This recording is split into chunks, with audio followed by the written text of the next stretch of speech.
Martineau. Des fois, quand on se sent contrarié, c'est peut-être parce qu'il touche à quelque chose. Sophie Durocher, t'as été blâmée par le conseil de presse. Hey, je te dis que tu commences ça net frais de sec. Ben oui. Habituellement, c'est « Salut Sophie, qu'est-ce qu'on mange ce soir? » Je suis pas fier de toi. Blabla, puis tout ça. Écoute, je suis pas fier de toi. Regarde, on va faire quelque chose, là. Tape-moi sur les doigts. Oui. C'est ça. Je me suis fait taper sur les doigts.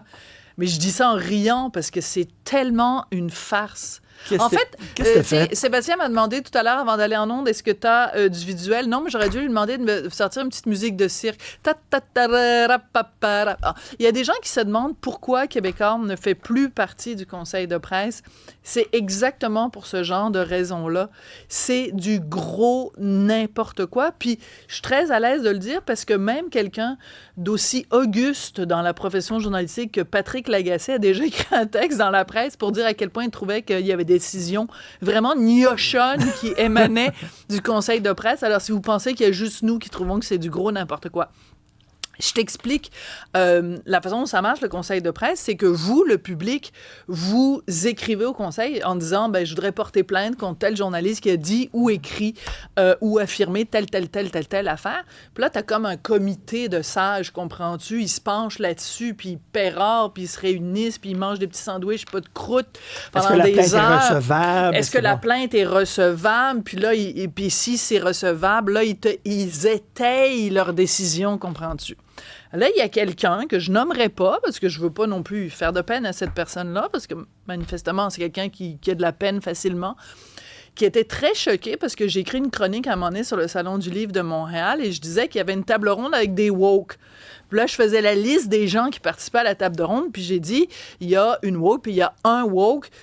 Puis ça concernait cette personne-là. Puis cette personne-là a écrit au conseil de presse en disant, je suis pas un woke, je suis une woke parce que je suis une femme transgenre. Fait qu'on n'a pas d'affaire à m'appeler un woke. Tu l'as mégenré. Je l'ai mégenré. Et là, donc, il aurait fallu que... Et donc, c'est 10 pages d'analyse de pourquoi je n'ai pas mis un « e ». J'aurais dû écrire une « woke ». Donc, il manque un « e ». Quoi? Parce que sur la photo, la personne ressemblait à un homme. Non, pas en tout. C'est pas ça. J'ai fait la liste des gens qui étaient là. Puis là, j'ai dit un woke, mais je m'excuse, mais un homme qui est transidentifié, c'est un homme. Une femme transgenre, c'est un homme qui s'identifie à l'identité féminine, mais c'est un homme. Mais son nom, c'est un nom féminin? Oui, parce que c'est une femme transgenre. Et donc, parce que j'ai pas mis de « e », alors ça, c'est le premier reproche, c'est que j'ai pas mis de « e », donc je l'ai identifié comme étant un woke. Et la deuxième affaire... Mais tu pensais que c'était un homme? Non. OK, Richard, essaye de suivre, pourtant pas si compliqué que ça. C'est un homme transidentifié. Une femme transgenre, c'est un homme qui s'identifie comme femme. Okay. On est d'accord. OK. Donc, moi, j'ai écrit un « woke », il aurait fallu que je mette un « e ». Et la deuxième affaire que me reproche le conseil de presse, c'est un homme qui s'identifie comme femme. Oui, mais ça fait 4 fois que je le dis. Manifestement, t'écoutes pas. Non, mais qui n'est pas passé sous le bistouri, qui n'a pas eu l'opération. Je peux aller voir en dessous de ses jupes, là. Vas-y. Je veux dire, Gabrielle Bouchard, qui était à la Fédération des femmes du Québec, y a-tu quelqu'un qui est allé vérifier s'il y avait eu un coup de scalpel ou pas? C'est pas ça, là. C'est pas ça, l'histoire. Et la deuxième raison pour laquelle le conseil de presse, qui est quand même un... Attends, excuse-moi. Tu sais, le gars qui a tué...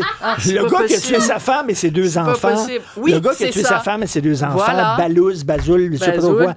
Il voulait qu'on l'appelle... Il a dit, je suis une femme. Et tous les journalistes ont dit, OK, t'es une femme. On va parler de toi maintenant en disant que t'es une femme. Parce que lui, il a dit, je suis une femme. Donc, Balouz aurait pu porter plainte au conseil de presse en disant que quelqu'un m'a mégenré. C'est là. OK, parfait. Finalement, 1 heure plus tard, dans les Maritimes, t'arrives en ville. Et la deuxième affaire qu'on me reproche, c'est qu'à un moment donné, dans le texte, je dis à propos de cette personne-là, cette personne-là, virgule, dont le pronom préféré est elle, virgule. Alors là, on dit... La plainte qui a été reçue, c'est de dire, c'est une information qui n'est pas pertinente. Le fait que cette personne-là utilise le pronom « elle », c'est pas pertinent.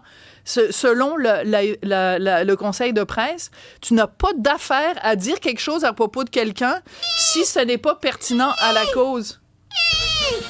OK, 10 pages de décision. Il y a 6 personnes... Attends. C'est quoi ça? Non, c'est le cri des mouches qu'on encule.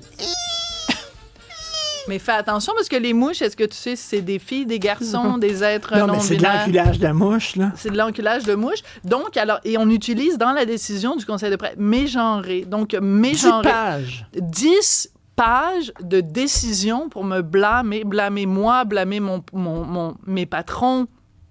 Tout le monde est blâmé parce que on a fait... Alors, c'est quoi les griefs? C'est discrimination, appel à la haine, incitation à la haine, mépris et fausse information parce que j'ai affirmé que une femme transgenre, c'est un homme.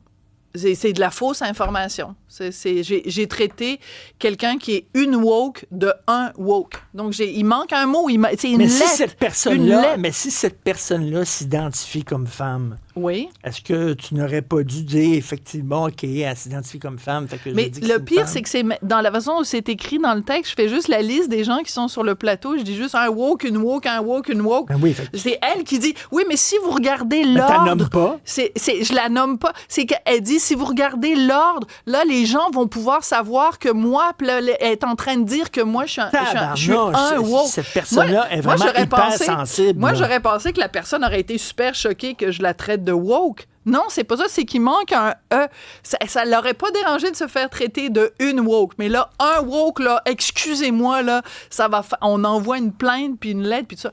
Et je veux dire, le conseil de presse est là pour protéger les intérêts du public, pour que le public ait un recours.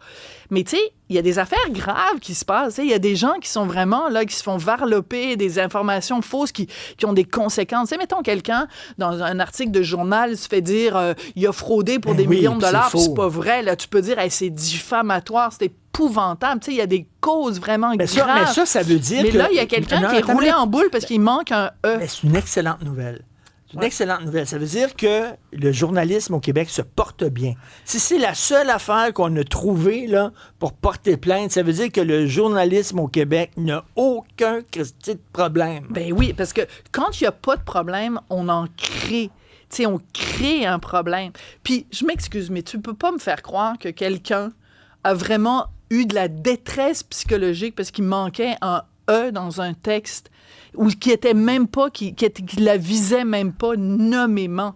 Je veux dire, c'est rendu là qu'il y a comme une espèce de chape de plomb, qu'on est tous surveillés, là, puis que la moindre petite affaire, la moindre petite dérogation à ça, fait que je préviens tous mes collègues journalistes, faites attention parce que même la possibilité que, même par inadvertance, même pas par mauvaise volonté ni rien, si vous mettez un pas de E là où il devrait y en avoir un, vous allez vous faire taper sur les doigts. Alors, tu me donneras ta lettre de plainte de... Oui, on va la mettre avec les autres. Ben, moi, j'ai une grosse boîte avec plein de lettres que j'ai reçues du conseil de presse que je n'ai même pas décachetées.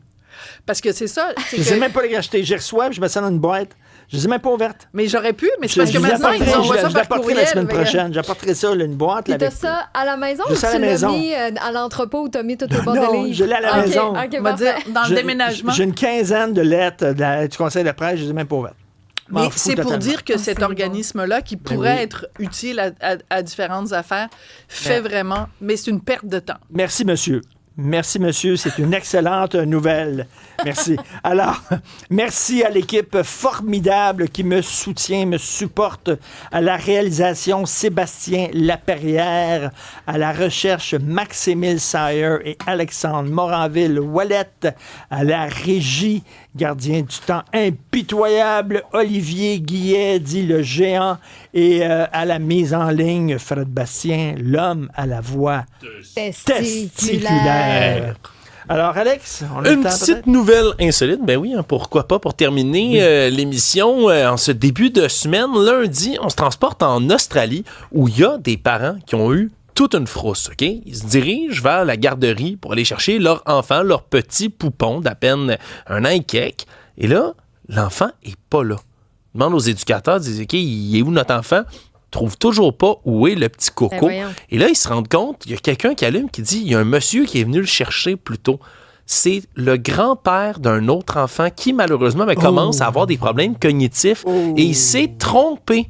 Il s'est trompé. Il est revenu, heureusement, quelques heures plus tard avec l'enfant en disant « Oh, hey, toutes mes excuses, je me suis trompé d'enfant. » Il est parti avec le mauvais. À l'école, ils sont pas supposés faire des vérifications en disant « Vous êtes qui, vous? » Ça, c'est vraiment le cas d'une plainte. Oui, ça tombe en ce moment. On suit moins ça. On se comprend le système éducatif en Australie, mais ça a l'air que les garderies ont pas mal de critiques ces temps-ci par rapport aux vérifications puis à des traitements de négligence, par exemple. Donc, ça risque d'alimenter pas mal la critique là, en Australie pour les prochains jours. Si vous voulez d'autres nouvelles, allez sur l'application sur le site cube.ca. C'est tout le temps qu'il nous reste. On se reparle demain à 3h.